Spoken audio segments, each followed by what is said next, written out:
Hi everybody and welcome to my channel. Welcome to this series that is focused on supportive messages for trauma healing. It is not intended in any way as a medical or therapeutic care. However, tarot is a beautiful tool for storytelling, and storytelling can be very healing. The stories that we tell ourselves, the feelings and how we work with the feelings. So in this series, I am using tarot in this specific way to support people who are healing trauma, or they are healing their life. They are trying to become a more stable person, more balanced person, more resourceful, maybe, whatever that it is specifically for you. Today I have here the Wildwood Tarot, and I have the card of the Empress. I have a symbol of a wild horse, which is Knight of Pentacles in regular tarot. I have the symbol of serpents, of snakes, like this entangled bundle of serpents, and it is in regular tarot, it is King of Wands. And there is this beautiful story that is unfolding here with the card of Empress. It is basically about nourishment. The card of Empress is a symbol of nourishment, of the mother, of the grounding, what we put into our body, like food, but also in regards of what do we feed to our senses. It is also that deep root or connection with nature, and indeed it can also bring up some themes and topics in regards of our relationship with the mother, because the relationship with the mother or with the caregiver, it doesn't necessarily have to be only a female figure, it can be a caregiver. It is basically how we process emotions, how we feel safe, how we are able to take care of ourselves and receive. So all these themes are somehow naturally showing up with the card of with the card of Empress. Then with the symbol of the horse, horse is a symbol of empowerment. Where is my focus going? Where is my power going? How do I use my energy? How do I use my vitality? How do I use all of that to navigate through life? That's the symbol of the horse, usually. It can also represent self-esteem. How do I feel comfortable? How do I feel comfortable with myself? How do I feel empowered? And serpent is usually a symbol of very deep transformation. Serpent is in general, it can be showing us something that is like a poison in our life. So what is poisonous to me? What is it that is poisonous that I'm taking into my life? And how can I release myself from that? So there is this like beautiful story that is inviting us to see what is toxic in my life. It can be toxic food, taking into consideration that we have the Empress card. It can be toxic entanglements with other people. It can also represent our karma, not in some kind of esoteric meaning, but basically stored energy, unhealthy stored energy.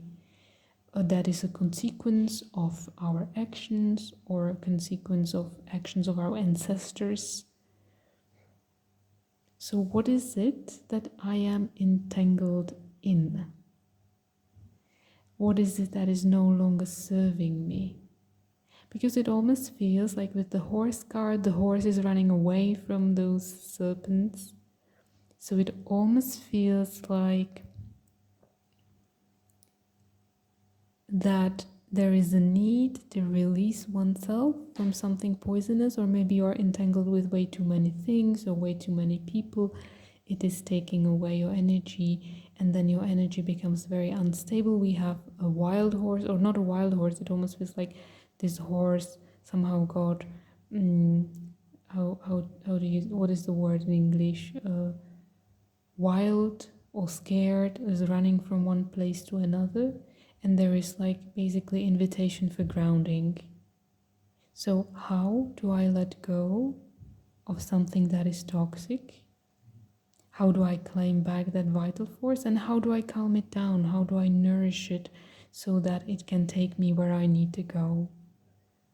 This is basically the storyline that is showing up here. And what is interesting is that the combination of the serpent and the combination of the Empress can be really showing these very deep themes that we may be sometimes scared of, like abuse or hunger or war. Really like these themes that are also collective for humanity and that are maybe somehow scary to tap into, but eventually it is taking a lot of strength, a lot of vitality because of that toxicity, because of that fear. So on some levels there is not only invitation to stabilize your vital force and the way how you nourish yourself and what you bring into your life, but at the same time there is like this invitation of what are these toxic repetitive things that I do not wish to carry on. And we are in a very beautiful part of the year as we are coming towards the end of 2025, when this reflection is basically available.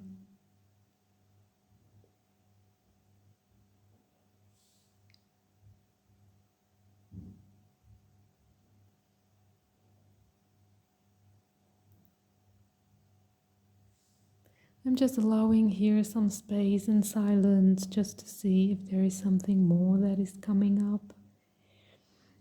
So in regards of our nervous system, in regards of that healing, this is basically again pinpointing to that tools to stabilize, tools to redirect the vital force, what is nourishing. Maybe there is a situation that you need to leave, or maybe there are relationships or your own actions that you need to leave behind to get more stability. It can also be like a lot of forgiveness, like a theme of forgiveness, and tapping into some of those emotions that needs to be healed. I will pull out one more card just to see if there is something additional, but I feel that like all the important things were mentioned. So just continue your healing efforts. Eventually the healing is not like one-time thing, you know. Healing is not something that you will solve, you know, like I will cut this off, I will do this, I will do that. It is more like a way of life that is emerging, and that way of life is containing many different aspects like food, environment, connection with people, connection with your spirituality and what is your spiritual practice, connecting with your emotions. So it is like this holistic approach. It is your physiology as well, it is your nervous system. And so it's not like one-time thing to be done. It is more like a set of things that are being repeated until stability is regained, or until improvement is somehow seen. And that improvement can be very subtle, like being more patient or being more kind or choosing more healthy diet, or like these little subtle things that are creating that space then for a deeper transformation over time. Oh, I can't get to the box of the cards. So I'm fighting here my fight to get the cards. Okay, here we go. Here we go. So I will pull one more. A raven. Raven is almost like this beautiful mystic energy. Yeah. Seeing something that was not seen before. Or looking into places that may have been scary in the past, but maybe now you are ready to see them. Which is quite interesting.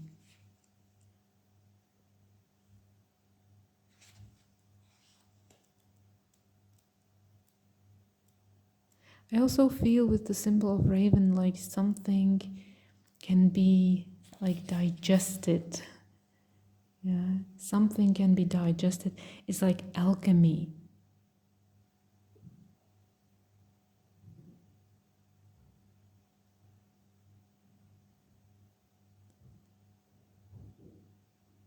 Raven is not scared to see something dark or heavy. Yeah, it is a medicine that can guide us to see our inner demons. Yeah, it gives us courage to see that poison, it is beautifully connecting basically with that serpent that I mentioned here.